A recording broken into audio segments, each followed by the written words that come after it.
welcome back to my channel. If you are new, my name is Courtney and today is the third video in my unofficial hardware series. I don't know why I keep putting that in quotes because it is what it is. It is a hardware series. I've done wood shims and wood biscuits. I will link those videos down below if you missed it, but today is all about the tile spacers and the tiles. So what are tile spacers? Well, you can get a bag full of them and they are used to space between tiles. You're welcome. Now they do come in different shapes, sizes, colors, and I will say that when I went to Home Depot, they were really heavy on these kind of two shapes. Let me see if this will focus in for you guys. There you go. So if the letter X and T are your favorite letter of the alphabet, oh, watch this, watch this. Hey, look at that. Either one could be a T or an X. I know, I'm goofy. Then you're in luck. So I would encourage you to maybe check around different hardware stores or even on Amazon if you're looking for a particular one or color. But they did have a good selection of the spacers. And then of course, you guys know what tiles are. There's endless possibilities at the hardware store for that. So without further ado, and without having to listen to the yard guys outside anymore, let's get into today's video.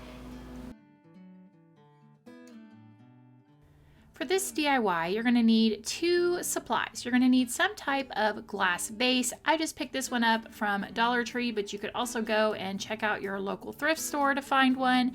And then you're gonna need a sheet of tiles. Now this sheet of button tiles was a little over $3 and they had different colors. They had gray and white and tan. And of course you can always spray paint these if you know you're not finding the color that you want.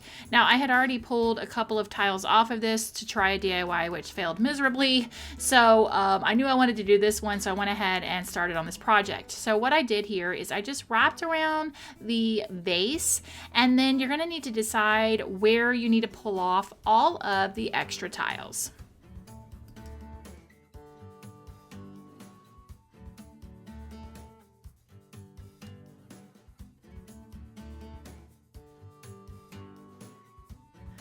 Once you've gotten the seam tiles pulled, and you can literally just pull these off, you don't even need to use scissors. I measured where I needed the top to be pulled and I just pulled that row off, and then went in with some of my more dull scissors because this is, I didn't want to mess up the blades, so don't use your best pair of scissors when you're trimming against this because it will scrape against the tiles a little bit.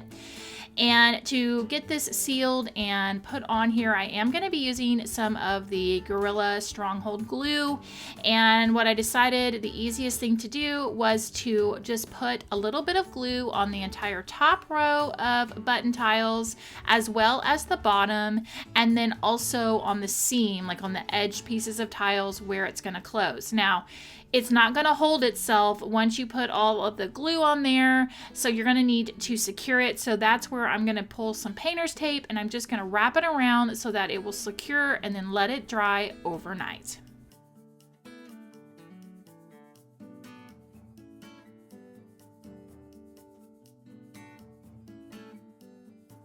And now my vase is all finished. I have set it on this piece of furniture. This was my mom's, and so I'm actually going to be refinishing it because it did have quite a bit of damage. So you'll probably see this maybe on YouTube, but definitely probably on Instagram. But you're just going to light it. And for this, here's a little tip. I'm using a shorter, skinnier candle. That's going to allow the vase to light completely up. If you use a taller candle, it's really going to have a hard time lighting up the bottom of it. You can also set votives in the bottom, and that will definitely make sure that you're getting light all the way through the vase from the bottom to the top. But there you go, a simple way to upgrade a Dollar Tree vase.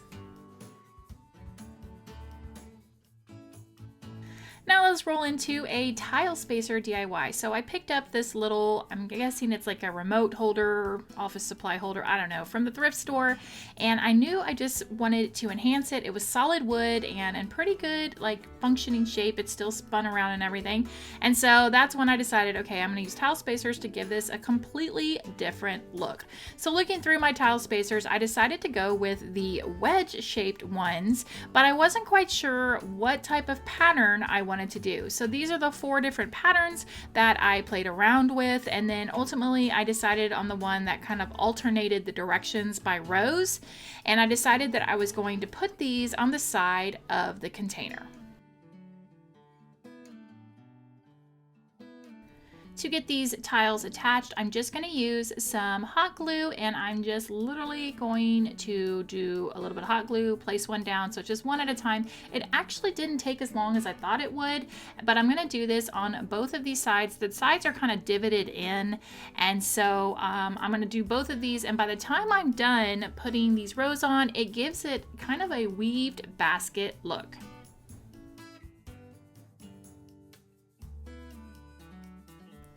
Once my tile spacers are on, I'm ready to go ahead and spray paint it, and I am just going to be using the vintage teal again. I've been loving this color, especially I guess the summertime, and I'm going to coat it. I ended up using 3 coats of the spray paint to get this nice and coated, and then that's it. This DIY is finished. And here you go, just in case you forgot, this is the before and this is the after. This is a great little tool to hold all of those crafting essentials that you need to access quite frequently and gives it a fresh new look.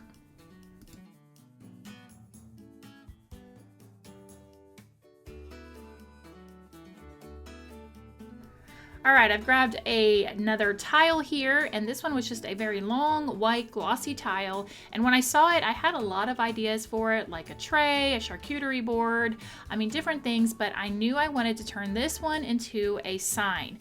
I love the signs that you can put, you know, on your that are popular. Magnolia, I think, had one that said powder room and laundry room. You could do whatever. And I knew I wanted to make a sign for my home office because my current craft room is going to become a home office.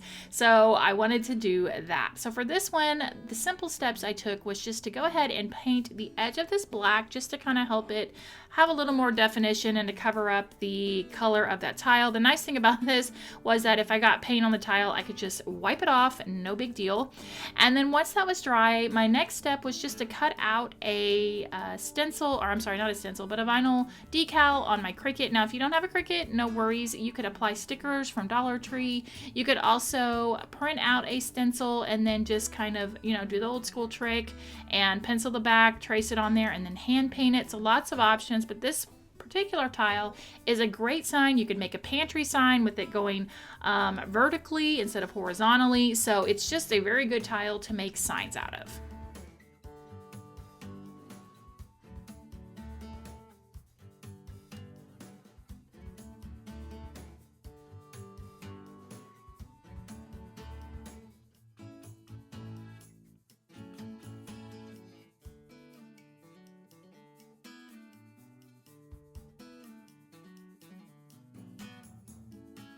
For this DIY, I'm going to be using some of the thicker spacers here, whether it's an X or a T, up to you. So I decided I wanted to try my hand at making some flowers with these. You might remember I made those wood biscuit flowers, and I absolutely loved how they turned out, and I thought, okay, let me just try this and see if it'll work. So I just laid 5 of the tile spacers down kind of in the T formation, and then took a little bit of hot glue, put it on the center of the tile spacer, and then attached one in the X formation. That's facing you, in case you're wondering what the heck I'm talking about. And once I got those done, I thought to myself, okay, what can I do for the center? I could paint a center, but I wanted it to be a little 3-dimensional, so I took one of my colored glue sticks from Bonder, the yellow one, and I just went ahead and made some yellow centers for these little daisies. Then for the stems, I simply grabbed some of the Dollar Tree bamboo skewers, and I just hot glued them directly to the back of the flower. And you could certainly add leaves to this if you wanted to. And at that point, I was like, I wonder if I should add them with my wood biscuit, but I wanted just to kind of see what they look like by standing alone with not any other flowers. So I went ahead and just arranged them in a little Dollar Tree flower pot with Dollar Tree moss and some greenery that I had left over. And I think it turned out really cute. This is a great project to do, especially maybe if you have somebody who's allergic to flowers. You could take them this and say, hey, the hardware series flowers are for you. There you go.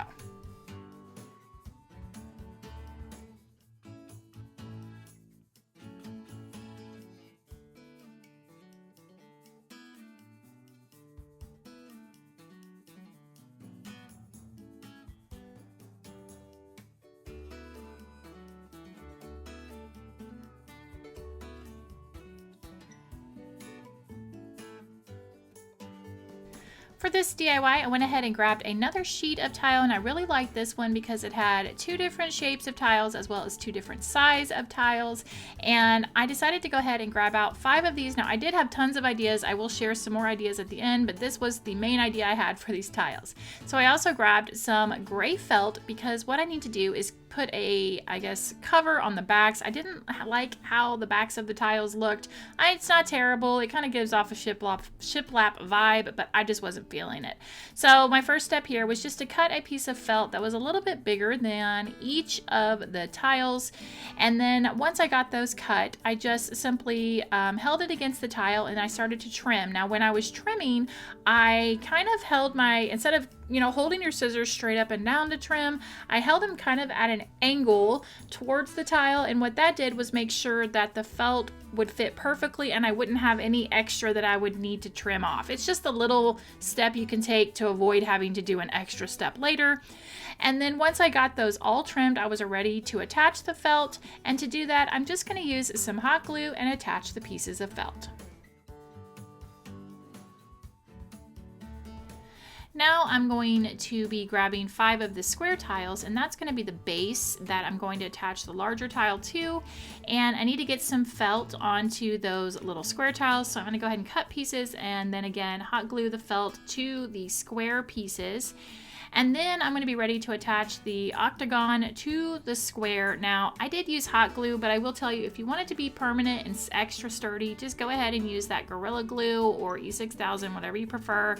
And then your stands are all complete. Now these are great for table place markers. You can write people's names. If you use a dry erase marker, you can easily erase the names because again, this tile was it wasn't super glossy, but it was, I guess, semi-glossy, and you can write names on them, or you could use them as food markers and label drinks or snacks or what have you. And then if you kind of wanted to put them on the plate, you could put some greenery around it or stick it, in a wreath. I mean, there's lots of options here, but these are great little markers to use in your dinner entertaining.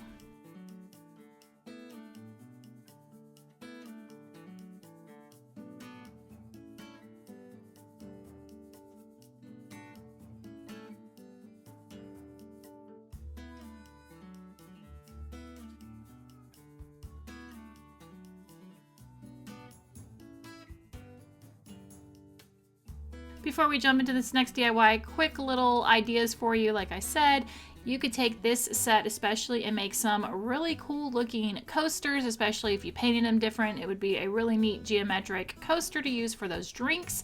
Also, by adding more onto this, you can make a really nice trivet for all of your hot pots.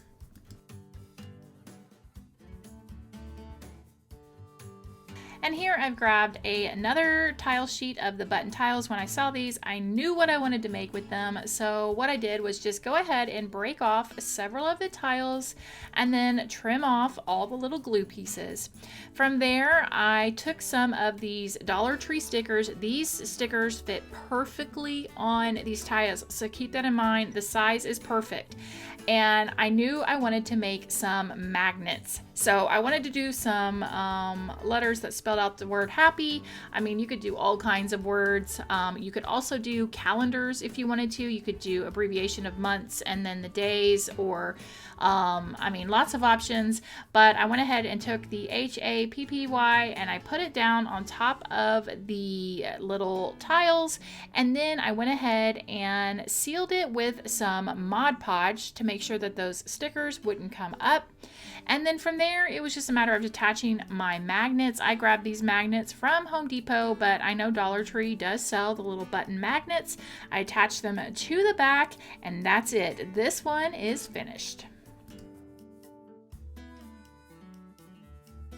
Also, quick little note to prevent you from being a cotton-headed Nanny Muggins, make sure you put the magnets on right.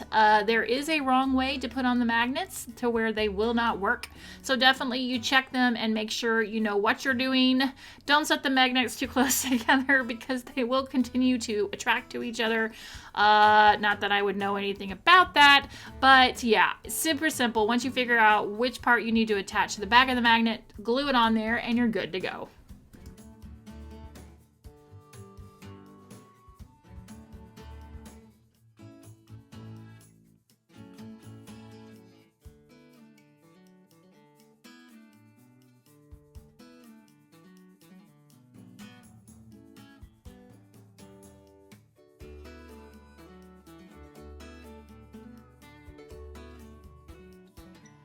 And here's another idea of how to use tile spacers to enhance a project. I apologize, my camera's gonna get foggy here because Houston humidity is stupid. So we're gonna take some spray paint and you're gonna just go ahead and spray paint 4 of your tile spacers.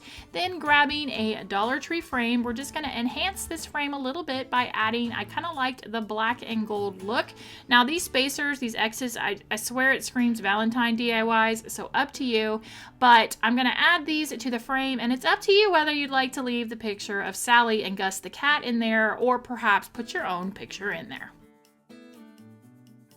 And here's the frame with Sally the girl and Gus the cat, and the perfect accessory to just bring this frame to full beauty is a mange tree. Let me know down below if you know who sent me the supplies to make that mange tree.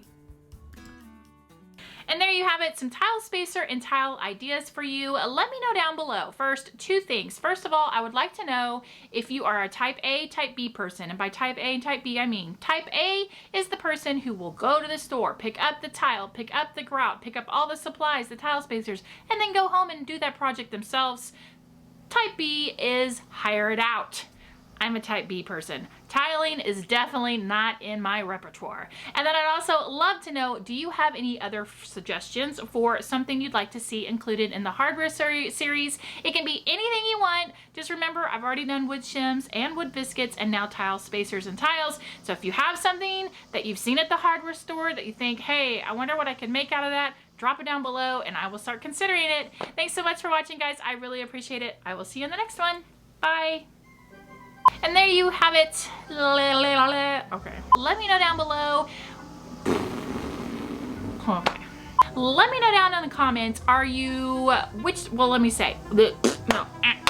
Okay. These yard guys, why? Why? Like why? I don't know. I can try to plan to not do my voiceovers on Fridays and Saturdays.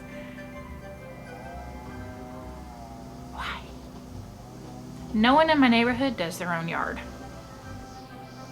So there's that. And there you have it. And there you have it, some tile spacer and tile ideas. Okay. Wonder if I went out and gave the yard guys some cookies, if they would stop.